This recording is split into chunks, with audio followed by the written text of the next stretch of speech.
वंदे मातरम को लेकर इतना बवाल क्यों मचा हुआ है? वो राष्ट्रगीत जिसे आजादी के मतवाले, आजादी के दीवाने गाते थे, स्वतंत्रता सेनानी उससे प्रेरणा लेते थे, अब जब उसको गाने को लेकर बाध्यता की जा रही, उसे अनिवार्य किया जा रहा है, तो हंगामा क्यों बरपा है? और बात तो इस कदर बढ़ चली है कि कुछ इस्लामिक विद्वान या मौलाना यहां तक कह रहे हैं कि दरअसल इस राष्ट्रगीत के जरिए इसको अनिवार्य करके धर्म परिवर्तन की कोशिश चल रही है। आप सोचिए भला कैसी कैसी बातें की जा रही हैं। इसलिए यह जानना बहुत जरूरी हो जाता है कि क्या वंदे मातरम जो राष्ट्रगीत है, इसमें धर्म का वाकई कोई एंगल है, कोई उस तरीके का पहलू है? इस पर हम बातचीत करेंगे और इसकी एक एक बारीकियों से हम आपको वाकिफ करवाएंगे ताकि आपके दिमाग में किसी तरीके की कोई उलझन ना रहे।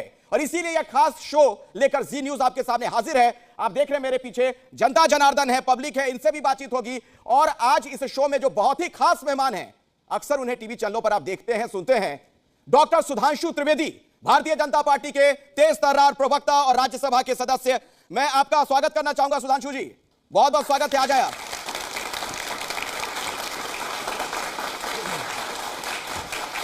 ये हमारा ऊंचा क्यों बना दिया, यहीं रखना चाहिए था। आइए सर, बैठिए। और आज इस बहस में कई इस्लामिक विद्वान भी हिस्सा ले रहे हैं। उनके मन में जो सवाल है वो पूछेंगे। मुस्लिम इसे लेकर क्यों इस तरीके से चिंतित हो रहे हैं, कुछ मुस्लिम, सबकी बात में नहीं कर रहा हूं, उनसे भी हम सवाल जवाब करने वाले हैं। मुमताज आलम रिजवी जी, बहुत बहुत स्वागत है आपका। आसिफ खान साहब, बहुत बहुत स्वागत आपका। फजलुर रहमान जी, बहुत आपका स्वागत है। हमारे साथ फिरोज बख्श साहब यहां पर मौजूद हैं, बहुत स्वागत करना चाहूंगा आपका। और सैयद जवाद साहब, बहुत बहुत स्वागत आपका भी। सुधांशु त्रिवेदी जी, पहला सवाल आपसे यही, वंदे मातरम की अनिवार्यता क्यों? आजादी के इतने सालों के बाद यह ध्यान कैसे आया? वंदे मातरम वो है कि 14 और 15 अगस्त 1947 की रात जब स्वतंत्र भारत अस्तित्व में आया और तब तक जनगण मन भारत के राष्ट्रगान के रूप में स्थापित नहीं हुआ था, तो वो जो फेमस नेहरू जी की ट्रिस्ट विद डेस्टिनी वाली स्पीच है, तो वो कॉन्स्टिट्यूएंट असेंबली की बैठक किसको गाकर शुरू हुई थी? सुचेता कृपलानी जी ने वंदे मातरम गाया था। तो ये भारत अस्तित्व में आया है स्वतंत्र रूप में, वंदे मातरम गाकर अस्तित्व में आया है। और जब आज 150 वर्ष पूर्ण हो रहे हैं तो निश्चित रूप से उसको गाने में क्या समस्या है? अब यदि किसी को लगता है कि उसके कुछ पैरा में समस्या है, तुम दुर्गा दशपहर धारणी कमला कमलदल विहारिणी, इसमें समस्या है, तो मैं याद दिलाना चाहता हूं वंदे मातरम सबसे पहले 1896 में कलकत्ता कांग्रेस अधिवेशन में गाया गया। और बहुत से लोगों को नहीं पता होगा उसकी अध्यक्षता कौन कर रहा था। रहमतुल्लाह अहमद सयानी, बहुत बड़े इस्लामिक स्कॉलर थे, पूरा गाया गया, उनको तो कोई समस्या नजर नहीं आई। उसके बाद 1905 में जब करजन ने बंगाल का डिवीजन कर दिया, जिसको हम बंग भंग कहते हैं, हिंदू मुसलमान दोनों ने वंदे मातरम गाया और गंगा जी के तट पर आरती भी की। 1911 में वो रिवर्स हो गया। अब आइए साहब, 1896 से 1924-25 तक अनेक मुस्लिम कांग्रेस के अध्यक्ष रहे और हर अधिवेशन में पूरा गाया गया, इंक्लूडिंग मोहम्मद अली जौहर, जो 1923 से 24 में कांग्रेस के अध्यक्ष थे, जो बाद में मुस्लिम लीग के अध्यक्ष बने, वही जिनके नाम पर रामपुर में वो मोहम्मद अली जौहर यूनिवर्सिटी बनी, उसमें भी पूरा गाया गया। प्रॉब्लम आई जब जिन्ना ने 1937 में कहा। अब आप आइए, आजादी के बाद मौलाना आजाद भारत के शिक्षा मंत्री बने, जो राज्यों के शिक्षा मंत्रियों का पहला सम्मेलन हुआ, उसमें सिर्फ वंदे मातरम ही नहीं, सरस्वती वंदना भी गाई गई। तो इससे बहुत स्पष्ट है कि वंदे मातरम को लेकर किसी प्रकार की कोई समस्या नहीं थी, पर जो जिन्ना की मानसिकता वाली राजनीति है, जिसको सेकुलर चाशनी में लपेट कर चढ़ाया जाता है, उस कारण से यह समस्या आई है। और फिर मैं एक और एग्जाम्पल भी आपको बात बता दूं। देखिए, दुनिया का सबसे बड़ा मुस्लिम देश है इंडोनेशिया, और इंडोनेशिया की जो अमेरिका में एम्बेसी है, यानी दुनिया के सबसे शक्तिशाली देश में, वॉशिंगटन डीसी में, मैसाचुसेट्स एवेन्यू पे, अगर आप नहीं गए तो नेट पे खोल के देख लीजिए, वहां उसके बाहर उन्होंने 12 फुट की सरस्वती जी की प्रतिमा लगा रखी। किसने? इंडोनेशिया ने, जो दुनिया का सबसे बड़ा मुस्लिम देश है, ठीक। और उसके नीचे 3 बच्चे पढ़ते हुए बने हैं, और वो कहते हैं ये हमारा कल्चर है, मां सरस्वती की आराधना करने से हमारे मजहब के ऊपर कोई फर्क नहीं पड़ता। तो अगर दुनिया के सबसे बड़े देश के ऊपर कोई फर्क नहीं पड़ता है, यानी जो सबसे बड़ा मुस्लिम देश है उस पर फर्क नहीं पड़ता है, तो ये जो छुटके छुटके वाले हैं इन पे क्यों फर्क पड़ रहा है, ये जरा सोचने की बात है। इस चर्चा को मैं आगे बढ़ाऊं उससे पहले दर्शकों की जानकारी के लिए एक तथ्य मैं रखना चाहता हूं। कई मुस्लिम देश हैं जहां पर जो भी राष्ट्रीय अस्मिता से जुड़ी चीजें हैं, अगर आप उसकी इज्जत नहीं करते हैं तो सजा तक का प्रावधान है। जैसे मलेशिया में राष्ट्रगान का सम्मान नहीं करने पर 100 रिंगिट का जुर्माना या 1 महीने की जेल हो सकती है। तुर्की में राष्ट्रीय प्रतीक जिसमें राष्ट्रीय गान भी शामिल है, उसके अपमान पर 6 महीने से 2 साल की सजा का प्रावधान है। सऊदी अरब में फ्लैग लॉ के तहत राष्ट्रीय ध्वज और राष्ट्रगान के अपमान पर 1 से 3 साल की सजा और भारी जुर्माने का प्रावधान है। ईरान में राष्ट्रीय गान के अपमान पर अदालत जितने दिन चाहे उतने दिन की जेल की सजा सुना सकती है। और इंडोनेशिया में राष्ट्रीय प्रतीकों के अपमान पर 10 साल तक की जेल, भारी जुर्माना। फिर सैयद साहब ये बताइए, सैयद जवाद साहब, इतना बवाल क्यों? राष्ट्रगीत गाने में क्या दिक्कत है? जी बहुत बहुत धन्यवाद सभी को, मेरा जय हिंद जय संविधान। देखिए, नई नई भारतीय जनता पार्टी सत्ता में आई है, वंदे मातरम को लेकर के कोई ऐतराज़ नहीं, लेकिन तारीख अगर देखेंगे तो जहां सुधांशु भाई ने बात करी 1975 और बात कर रहे थे 1875 की, जब से लिखा गया, तो ये संघ के लोग, जो लोग वंदे मातरम कहते हुए देश की जंग आज़ादी की लड़ाई में कूद रहे थे, ये आरएसएस के लोग उस वक्त क्या कर रहे थे? इनका क्या लेना देना वंदे मातरम से? उस वक्त जाते ना, फांसी के फंदे को चूमते ना, तख्त को चूमते ना, किसी ने नहीं चूमा। और जो इनकी आइडियोलॉजी है, जो आज देशभक्ति का सर्टिफिकेट दे रहे हैं, ना इनकी आइडियोलॉजी जो है वो इस देश की है, ना इनकी पोशाक इस देश की है, ना इनकी विचारधारा इस देश की है। 52 साल तक तिरंगे का जिन्होंने अपमान करा, जिन्होंने संविधान को नहीं एक्सेप्ट करा, आज वो आए हैं लाइन पे, मुबारक हो, अच्छी बात हो। लेकिन जब वंदे मातरम की बात कहते हैं तो उसमें कहा जाता है कि इस देश के अंदर ठंडी ठंडी हवाएं हैं, खूबसूरत फूल हैं, पुष्प हैं। ना साहब, हवा अच्छी है दिल्ली की, फेफड़े लोगों को खराब हो रहे हैं, करके दे दीजिए। और देश की जनता कह रही है कि हमको साफ नदियां दे दीजिए, साफ नदियां दे, हाँ बिल्कुल, साफ नदियां दे दीजिए। गंगा कितनी साफ हुई, यमुना कितनी साफ हुई, उसमें जिक्र है कि हिमालय पर्वत जैसी ठंडी ठंडी हवा आती है हमारे, तो वंदे भारत पर इसीलिए, तो क्यों नहीं हवा मिल रही है, आपत्ति है आपको, साफ नहीं मिल रही है?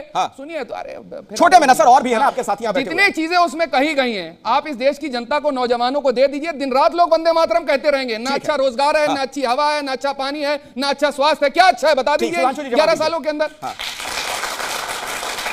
वंदे मातरम पे हवा ऐसी खराब हो गई कि हवा और पानी पे आ गए, वो भी मैं बताना चाहता हूं। हाँ साहब, उसमें जिक्र है। सुनिए सुनिए, हम आपको बताने की कोशिश कर रहे हैं। प्रयाग से और वाराणसी तक प्रियंका गांधी जी ने स्टीमर पर ट्रैवल किया था, कितनी जगह गंदगी थी, सोशल मीडिया पोस्ट कर दिया होता अगर होती, नहीं मिली ना? अरे तो दिखाओ ना कहां पे। सवाल आपने पूछ लिया, जवाब ले लीजिए, जवाब ले लीजिए। अगर पानी उतना गंदा है जितना आप कह रहे हैं, तो जितना आपके दिमाग में भरा हुआ है, तो 66 करोड़ लोग कुंभ में स्नान किए थे, 10% तो बीमार पड़ने तो दिल्ली की, अरे मैं प्रमाण के साथ बोल रहा हूं, कुछ भी बोल रहे हैं आदमी, पहले इधर से उधर खुद भागे जा रहे हैं। अरे साहब कहो, एक मिनट सुनो मौलाना साहब, वंदे मातरम में नहीं बोल सकते ना, बोलो हाँ या ना? इसीलिए भाग रहे हो ना टॉपिक से। अब टॉपिक पे जब मैं कह रहा हूं कि पानी अगर खराब है और 66 करोड़ लोगों ने स्नान किया, 10% तो बीमार पड़ते, तो 6 करोड़ 60 लाख बीमार पड़ते तो हाहाकार हो जाता। 66 लाख छोड़ो, 66,000 बीमार नहीं दिखा पाए, इसका मतलब गंदगी पानी में नहीं, आपके दिमाग में भरी हुई है। रिजवी साहब, वंदे मातरम पर क्या आपत्ति है अगर राष्ट्रगीत के तौर पर इसे अनिवार्य किया जा रहा है? और क्या सवाल है आपका सुधांशु जी से? बहुत बहुत शुक्रिया सुधांशु जी। ये वंदे मातरम क्या सिर्फ इसलिए कि कुछ लोग ये कह रहे हैं कि साहब इसमें चूंकि पूजा जैसी पद्धति इसमें शामिल हो रही है और वो मुस्लिम चूंकि एक अल्लाह की इबादत करता है, एहतराम सबका करता है, तो क्या इसलिए आप एक खास मजहब को टारगेट करने के लिए ये कर रहे हैं? आज ये मौलाना साहब, वंदे मातरम इनको क्यों अभी याद आया? जब ये अंग्रेजों के दौर में इनको याद नहीं आया, उस वक्त इनको फिक्र नहीं थी, और 300 लोगों ने एक फैसला लिया मिल करके, ठीक है, आजादी के बाद। उस तो आप ये बताइए आज क्या आपको जरूरत पड़ी? ठीक है, जवाब दीजिए। अभी टाइमिंग को लेकर सवाल देखिए, बहुत साफ है, 150वां वर्ष है, इसलिए आज हो रहा है। और जो अंग्रेजों के जमाने की लड़ाई की बात कर रहे थे भाई साहब, ये 1925 में आरएसएस बना, ठीक? हाँ सुनिए, तो अब पूरी बात सुनिए, बीच में मत बोलिए। 4 मार्च 1931 को गांधी इरविन पैक्ट हुआ। एक सिविल डिसोबीडियंस मूवमेंट 1931-32 में हुआ, उसका मैं चैलेंज करके पूछता हूं, 32 से लेकर 47 तक, विद एन एक्सेप्शन ऑफ 42 एक आंदोलन हुआ हो तो बताइए, बताओ, चैलेंज करके पूछता हूं। 33, 34, 35, 36, 37, 38, आओ भाई 42 के बाद 43, 44, 45, 46, अरे भाई कोई आंदोलन हो ही नहीं रहा था, कोई स्वतंत्रता का आंदोलन नहीं था 1931 से लेकर 1947 तक। और अगर हो तो चैलेंज करके बताइएगा। अरे क्या बोलो ना, बताओ 34 में कौन सा आंदोलन? अच्छा, 35 में कौन सा आंदोलन था? नहीं, अब नहीं, पहले 3 लोग और आंदोलन बता, आप ही नहीं बोलते रहेंगे ना, आप ही नहीं बोलते रहेंगे, बाकी 3 लोग। इज्जत के साथ मुझे एक आंदोलन बता दीजिए जो आरएसएस के लोगों ने करा हो अंग्रेजों के खिलाफ 1925 आरएसएस बनने के बाद से। चलिए वो भी सब प्रमाण बोलता हूं। महाराष्ट्र सरकार ने, जो कांग्रेस की सरकार ने जो बुक प्रकाशित की है 2009 में, खिसियाइए नहीं, जाके चेक करिए स्वतंत्रता सेनानियों में, उन्होंने विदर्भ के स्वतंत्रता सेनानियों में डॉक्टर हेडगेवार 1921 में जंगल सत्याग्रह में जेल गए और 1 साल के बाद बाहर आए, और उनके स्वागत में किसने, कौन अध्यक्ष था स्वागत का? मोतीलाल नेहरू, ठीक है साहब? तो यानी कांग्रेस। और सुनिए, हाँ और क्या, उन्होंने 1920 में कांग्रेस के नागपुर अधिवेशन में पूर्ण स्वराज्य का प्रस्ताव रखा, पर कांग्रेस ने उसे एक्सेप्ट नहीं किया, इसलिए उन्होंने उसको छोड़ दिया, और कांग्रेस ने पूर्ण स्वराज्य का प्रस्ताव 26 जनवरी 1930 को लाहौर कांग्रेस अधिवेशन में स्थापित किया। यानी कांग्रेस खुद मानती है कि 1930 से पहले की लड़ाई स्वराज्य अर्थात इंडिपेंडेंस की थी नहीं, फिर वाइसरॉय की एग्जीक्यूटिव काउंसिल में कंसेशंस की लड़ाई थी। और जब से स्वराज्य की लड़ाई लड़ी, एक वो भी आंदोलन का नाम कितना मजेदार है, सविनय अवज्ञा आंदोलन, कितनी जबरदस्त लड़ाई थी, सविनय अवज्ञा, सिविल डिसोबीडियंस कर रहे हैं। और मैं विनम्रता से पूछना चाहता हूं, सावरकर जी 1910 में 2 जन्मों का कारावास पाए। 1910 में कांग्रेस का अध्यक्ष कौन था पता है साहब आपको? आए बाएं तो बोलेंगे, बोलिए। नहीं बताया, अब बताइए, पूरी बात रखिए। अब सुनिए, वो था ब्रिटिश सरकार का सेक्रेटरी विलियम वैडनबर्न। यानी जो ब्रिटिश सरकार के अफसर के अंडर में बैठे थे वो तो लड़ाई लड़ रहे थे, और जिसको ब्रिटिश सरकार इतना बड़ा दुश्मन मान रही थी कि 2 जन्मों का कारावास देके काला पानी भेज रहे थे, वो उनके साथ मिले हुए थे। ऐसे ही अद्भुत तर्कों ने देश का और आप लोगों का और राजनीतिक दलों का बड़ा भारी सत्यानाश किया है। जहां वंदे मातरम बोलने वाले हैं, अगर हम पूरे अदब से पूछते हैं मौलाना साहब लोगों से, दुनिया में एक देश बताइए जहां इस्लाम के सारे फिरके पाए जाते हो, बताइए। सिर्फ हिंदुस्तान है हिंदुस्तान में, और सिर्फ हिंदुस्तान में। अब सुनिए, दुनिया में है ही नहीं फिर हिंदुस्तान में ही सर। देखिए बहुत अच्छा साधुवाद आपको। अब मेरी बात कान खोल के सुनिए। कश्मीर में सूफियों का बहुत बड़ा मरकज था, जब से वहां पे वंदे मातरम वाले खत्म हो गए, बोलो 4 सिलसिले होते हैं सूफियों के, नक्शबंदी, सोहरावर्दी, चिश्ती, कादरी, एक बचाओ कश्मीर में तो बताओ। चराना शरीफ एक दरगाह थी, वो भी जला दी गई। इसलिए अगर इस्लाम की भी, अब आप सुनिए, मैं कोट करना चाहता हूं, बहुत बड़े पत्रकार हुए मार्क टेली, जिन्होंने 2019 में द इक्वेटर मैगजीन में लिखा कि Muslims in India are the luckiest. उन्होंने कहा क्यों लिख रहा हूं, क्योंकि उन्होंने कहा कि मैं दिल्ली में 30 साल तक रहा, निजामुद्दीन एरिया में, जहां एक तरफ हजरत निजामुद्दीन औलिया की दरगाह और दूसरी तरफ तबलीगी जमात का ऑफिस।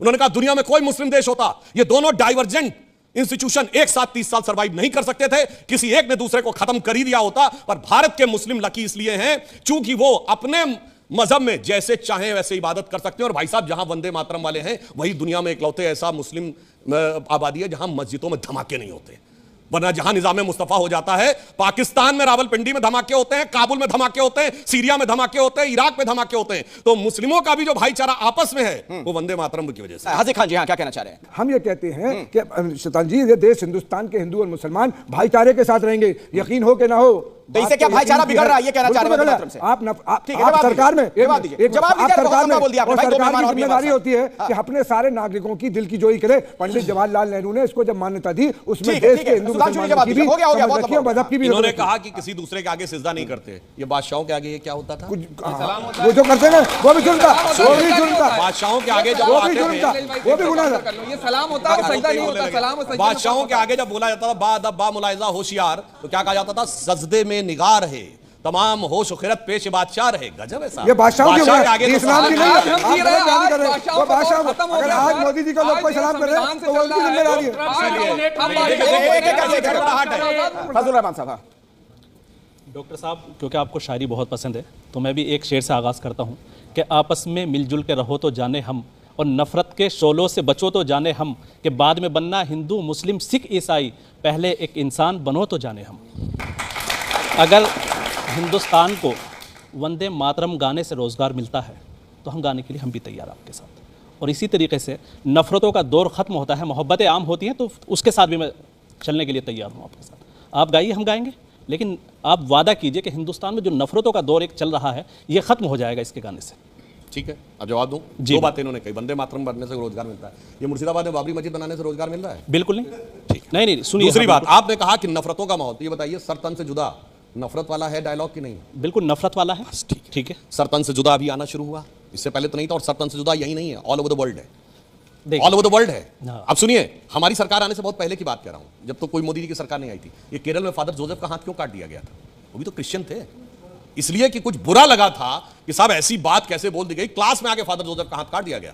और फ्रांस में सैमुअल पार्टी का हाथ काट दिया गया। वही तो हमारी सरकार आने से पहले की बात है। तो ये जो अखलाक का कत्ल कर देंगे आप। इसीलिए मैं बात करना चाहता हूं, एकदम आप फैक्ट पे बात करें तो सारी बातें बिल्कुल स्पष्ट हो जाएंगी। इन्होंने कहा कि किसी मजहबी व्यक्ति ने नहीं बोला, तो बुल्ले शाह ने बोला है, आज होली खेलूंगी मैं रसिया कह बिस्मिल्लाह। और आगे उन्होंने कहा अलस्तु बि रबिकुम प्रीतम बोले, ये तो अरबी का वर्ड है जो कुरान शरीफ में आता है। अलस्तु बि रबिकुम प्रीतम बोले, सब सखियों ने घूंघट खोले, नाम नबी की रतन चढ़ी, मतलब नबी मतलब मोहम्मद साहब के लिए, नाम नबी की रतन चढ़ी और बूंद पड़ी अल्लाह अल्लाह, आज होली खेलूंगी मैं कहे बिस्मिल्लाह। अब ये बुल्ले शाह से बड़े मुल्ला आज पैदा हो गए हैं, ये बहुत बड़ी समस्या हो गई है। वो सेकुलर पैदा हो गए। पब्लिक कभी जाना चाहूंगा। सुधांशु जी, कभी वंदे मातरम तो कभी कुछ, ये हिंदू मुस्लिम की राजनीति बीच में आ कैसे जाती है? और बिना हिंदू मुस्लिम की राजनीति के कुछ हो भी नहीं पाता है। वो आपने आपका पर्सनल पर्सपेक्टिव हिंदुस्तान के मुसलमानों के लिए क्या है, ये जानना चाहिए। बहुत अच्छी उन्होंने बात की। हाँ, हम हिंदू मुस्लिम की राजनीति करते हैं क्योंकि हमारी सरकार आने से पहले सिर्फ मुस्लिम की राजनीति होती थी। अब हम हिंदू और मुस्लिम दोनों की राजनीति करते हैं। इस डिबेट को यहीं पर खत्म करना चाहूंगा। वंदे मातरम गाने में आखिर क्या दिक्कत है, क्या आपत्ति है, इस पर हमने ये बातचीत की। बहुत बहुत धन्यवाद। समय नहीं है सर, बहुत धन्यवाद आप सभी का यहाँ पर हमारे साथ जुड़ने के लिए।